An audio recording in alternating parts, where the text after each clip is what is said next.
Blessed Self in all, Namaste, Om Tat Sat. This is Swami and welcome to my channel on spirituality and Vedanta philosophy. Today we are going to talk about a very profound subject called karma. I know you have all heard about karma, which is actually a Hindi word called karm, and I will get into the details and we will demystify karma today.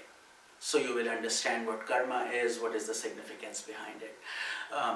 Basically karma, today we'll talk about three things. What is karma? So we know what it is. Different types of karmas, and then can we nullify or reduce our karma. Simply put, karam or karma is an action. Action means anything that we do has a consequence to it. So there can be different kinds of karmas that we do based on the thoughts that we have that result into actions. So if we have good and pure thoughts and we do good karmas like compassion, charity, kindness, love, and work towards humanity, all those are good actions and they are called good karmas. And then when we do things that are harmful like theft or backbiting or doing anger or greed, actions from those kind of things relate to bad karmas. And then we also do mixed karmas sometimes, which are good and bad. So basically these are the three types of karmas that we can do that emanate from our initial thought that generates us to do the karma. So here the important thing is that you have a free will at the time of deciding what kind of karma to get into. You have a completely free will because we as the human embodiment have been endowed with that faculty. At that point in time, once you commit to the act, good or bad, there is a consequence to that act. So good actions will generate good deeds, good benefits for you, and bad karmas will generate a punishment or a penance or things that we have to purge. So the more good karmas we do, the better off we are, obviously. But that is pretty much the overall concept of how karmas work. And then every karma has to be accounted for. So we are responsible for our karmas. Bhagavad Gita and the Sanatan Dharma and Vedanta philosophy, they all believe that karma is not just physical. We also generate karma when we are doing things in our mind, in our voice and vocal words and our deeds. So thought, word and deed all have to be in harmony and aligned for the karma process to work, and therefore we cannot be without karma even for a little while. We always are doing karma. So the more good karmas we do, that helps us. And the other thing is we do believe in reincarnation, which is a given fact in the Sanatan Dharma and Vedanta philosophy, because we believe that we evolve and the karmas cannot be extinguished so simply. Which takes us to our next question. What are the different kinds of karmas that we generate? So there are three main types of karmas that we generate. One is the sanchita karma. Sanchita karma means accumulated karmas, the total sum of all the accumulated karmas over your entire lifetime, which means how many ever births you have had, which could be millions. So all that karma. So a simple analogy in today's world to explain that would be your computer and the data on all your data that you possess, that you use on your computer.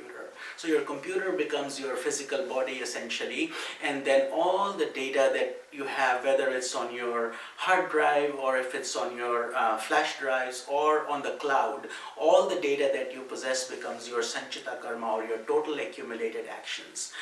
The next karma, type of karma, is the prarabdha karma. Prarabdha karma, according to Vedanta philosophy, is when you are born, we believe that the last thought that you have, which you may or may not be able to express, but your mind still has a last thought, and that is the basis of your next embodiment. And from that perspective, that becomes your prarabdha karma, or the actions that you will be doing in this human body that you have at this present moment. And that is based on three factors, which are jati, ayu, and bhoga. So jati means what kind of embodiment you will get, whether you will be born as an animal, a plant, a human being, an evolved being, those kind of things. And ayu means what will be your age when you will, in this embodiment or in the embodiment that you have just taken. And finally, the bhoga means what kind of experiences will you have? Will they be pleasurable experiences or painful or mixed, or what's the intensity of those? But within that, after that, you can have the entire freedom to generate your karmas and do the things that are important for your life. And therefore, it is said, you are the architect of your destiny. You can certainly change your karma. You can certainly do things that are better for your evolution. So think of this jati, ayu, and bhoga, the three things, as the plot of a writer. He writes the entire plot in 2 or 3 pages, which becomes your basis of this embodiment. But then when he starts to expand his novel or create his characters, the whole entire book is many, many hundreds of pages long, not just 2 or 3. So this is where your self-effort comes in, and you make a difference to yourself and to your future embodiments. Finally, that takes us to the last question. Okay, we have generated these karmas. Now, what do we do about it? How do we get rid of the accumulated karmas? And can we nullify or reduce our karmas? And the answer, according to Sanatana Dharma and the Vedanta philosophy, is an emphatic yes. Yes, absolutely you can do that. So, the simple equation we talk about, or our Guru teaches us, that karma plus vikarma equals akarma. So that's the mathematical equation. Karma is your action, and vikarma is a higher level, evolved level action, good action that you do, and that converts it into akarma or non-action. And Bhagavad Gita and our Vedanta philosophy, all these scriptures teach us that while karmas exist, we cannot get liberated, because we have to purge all the karmas and be fully nullified from that perspective, and before we get self-realization. So in order to do that, it will take effort, and so the good deeds, the sattva, the purity we generate are all very important. And the Bhagavad Gita has a beautiful shloka, karmanyavadhikaraste ma phaleshu kadachana. So you have the right to do your duty, but don't be attached to the fruit. So give up the fruit, which means make your mind into thine, and at that point the karmas don't bind you anymore, they don't stick to you.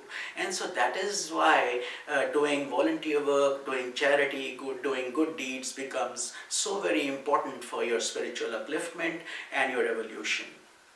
So I hope this video has helped you understand and demystify what karma is and the deeper implications behind it. And there is more to karma, which we will cover in the next video about some other components. But this video was to give you an overview. And so sharing spiritual knowledge is really an act of selfless service. So if you like this video, please share with others and subscribe to this channel. This is Swami Nikhilananda. Namaste. Om Tat Sat.